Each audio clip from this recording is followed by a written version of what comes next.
नगर परिषद आणि नगरपंचायत निवडणुकीसाठी आज प्रचाराचा शेवटचा दिवस असून सर्व पक्ष मतदारांपर्यंत पोहोचण्यावर जोर देत आहेत। 24 नगरपालिका नगरपंचायतींसाठी उद्या मतदान होणार असून 21 डिसेंबरला 24 ठिकाणी आणि त्यासोबतच एकूण 288 जागांचा निकाल लागेल।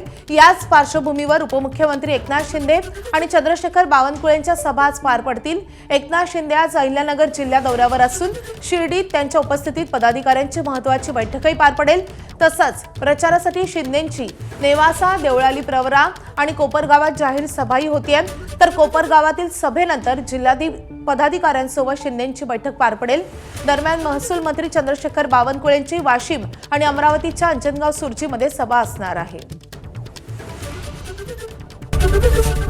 एबीपी माझा, उघडा डोळे बघा नीट।